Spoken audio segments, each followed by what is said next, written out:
Alright you guys, I'm going to show you the driver's side. The procedure for the passenger side is exactly the same. So we'll get this started. I want to take the wheel speed sensor harness off. And then I've got this little clip thing that works well for up here to pull this out. And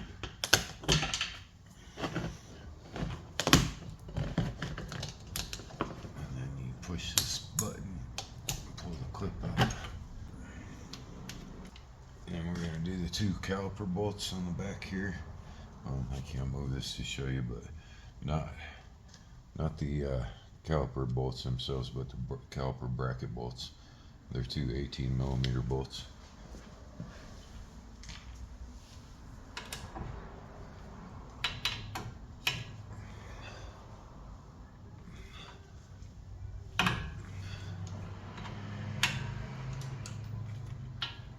Make sure you're on the right ones because the hub bolts are the same size and they look exactly the same.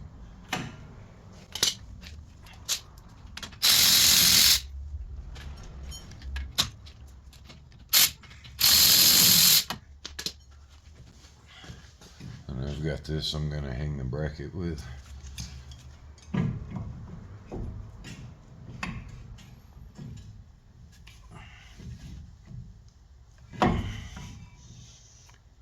Slip this in here.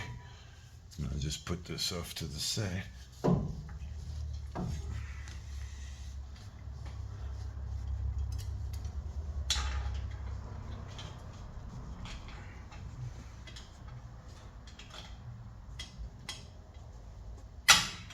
There we go. Just like that. Alright, so when you're looking from behind, the two caliper bracket bolts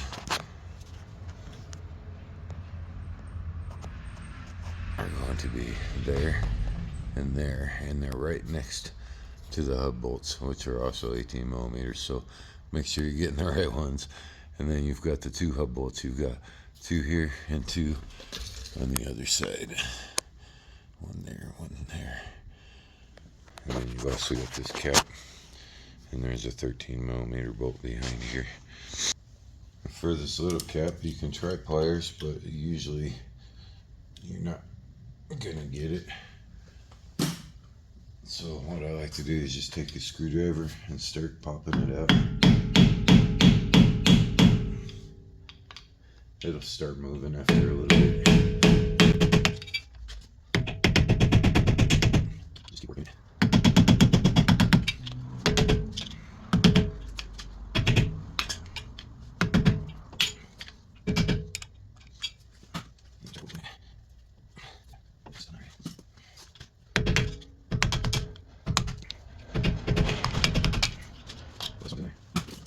The other side wasn't quite a flight.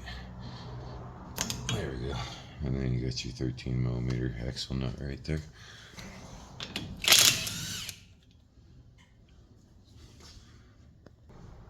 Now I like to very lightly give this a tap just to free it up from the hub.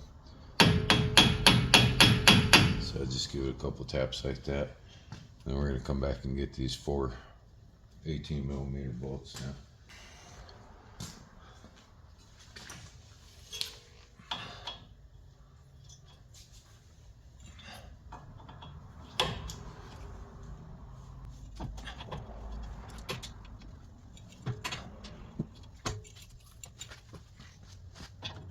Might need to use a stubby on the side.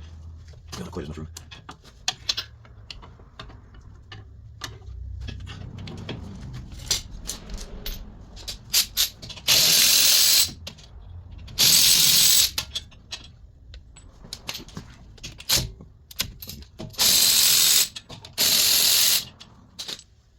More than likely this isn't going to just pull out. What I like to do is lightly tap with a hammer and just kind of work it out. Sometimes it will. If you get lucky, you can wiggle it out. As you can see, it's starting to come out. But most of the times, you're going to end up using a hammer. I got mine, but if you're in a rusty spot, that's going to be a lot more difficult for you than it was for me. Now, once I get this off, you'll notice it's got some teeth here, and it's got some teeth inside.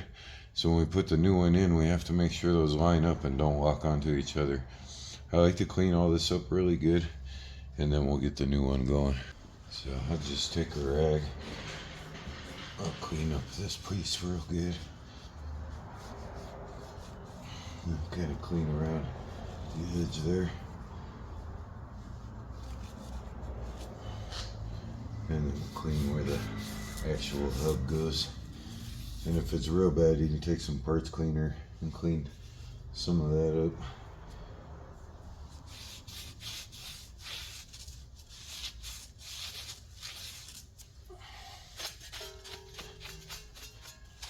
You guys in the Rust Belt, you'll probably have to, use a wire wheel and clean that up a little better, but I'm pretty lucky here. I'm in Colorado, so I don't deal with as much rust as some of you guys do. I feel bad for you that do. But get that good and cleaned up. You can see it feels good. After I get that cleaned up, I'll take a little bit of oil and I'll just kind of run a little bit on this post here and then along the edge here.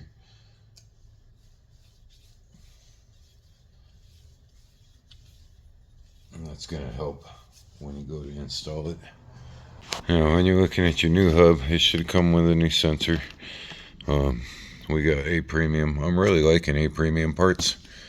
They're really decent parts. I've been using them for a while now. I've been using them in my own cars and my daughter's car.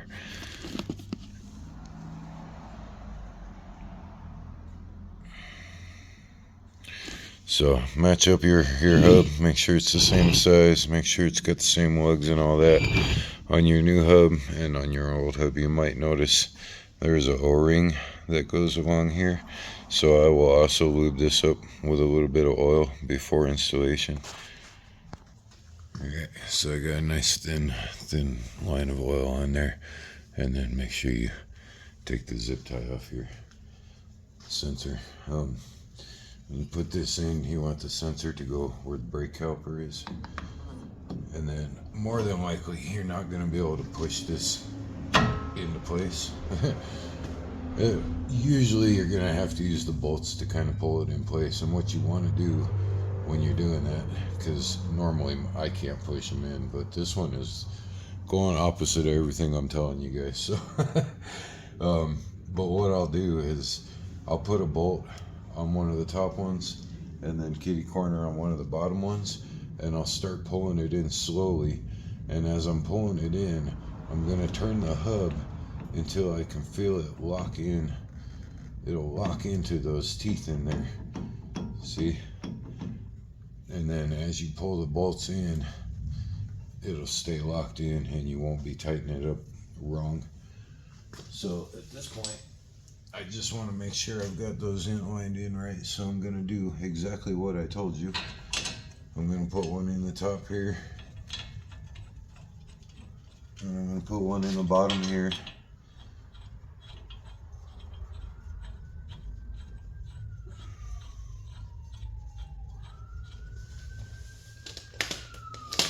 And then I'm not going to use any breaker bars or power tools. I'm going to use a ratchet because I want to feel what's going on back there. I want to be able to feel it. So, and you're going to take it slowly down. So as you're going down, oops, wrong way.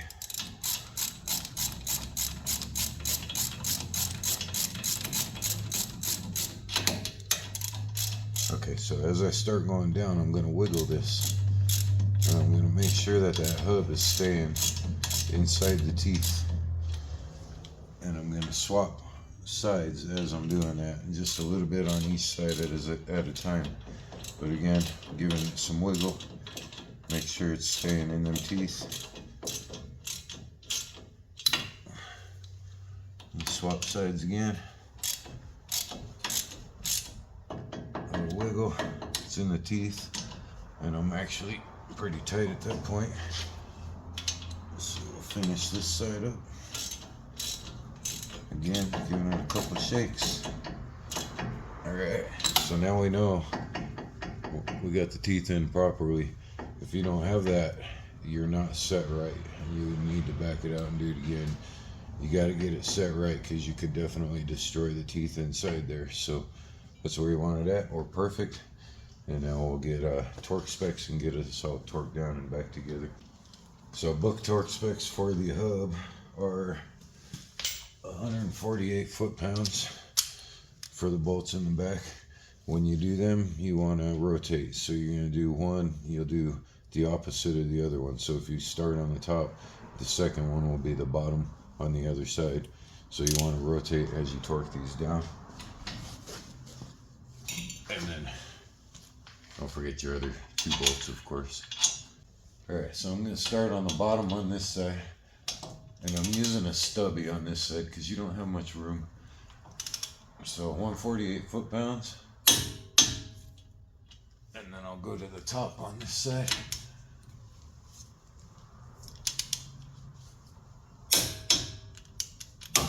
And then I'll do the top on this side.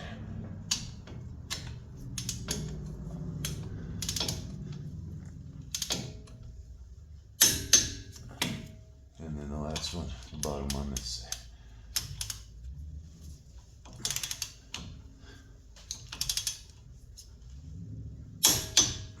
Okay. And again, I'm just going to give it a little shake. We're in the teeth. Now I'm going to give it a turn. And I see the axle moving. So we are good to go there. Okay. Now we're going to do the axle nut. This is a very light torque. So don't take this down with a gun.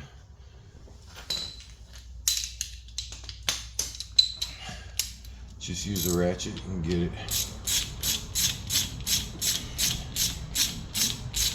Just like that.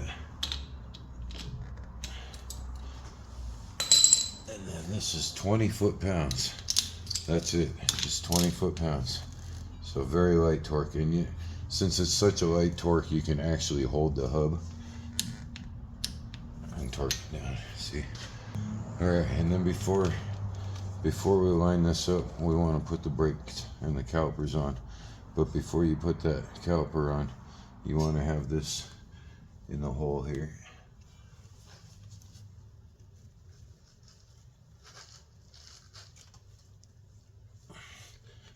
And once you got that in, just let the rest of it hang for now. Grab your rotor.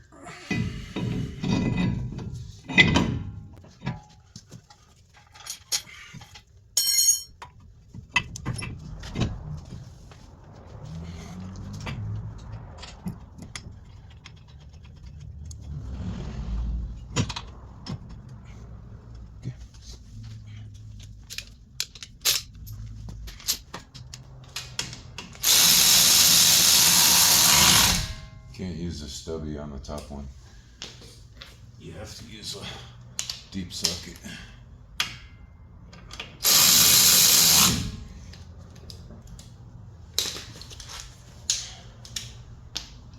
And according to all data, these are also 148 foot-pounds.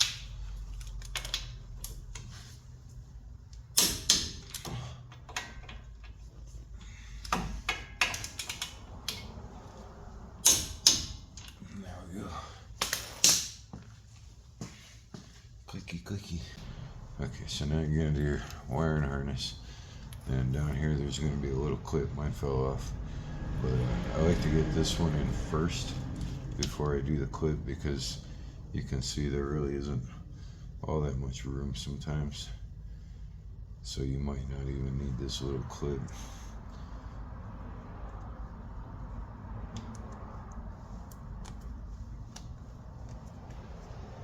Yeah, it's not even gonna affect it, so I'm not gonna bother with the little clip here. Oh wait, I jumped one. Okay, so put that in the first one, then now I got room for the clip. All right, there we go. Now we can do this. Just follow these up.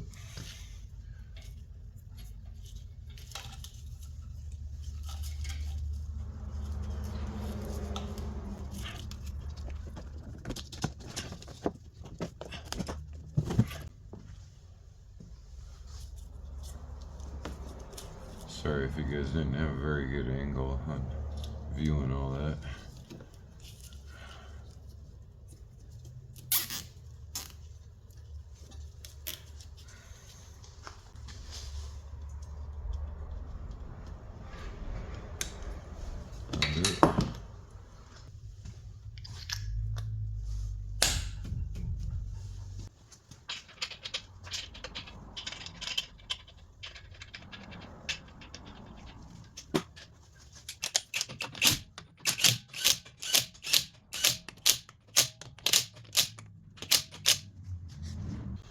All data calls for 150 foot-pounds on these wheels.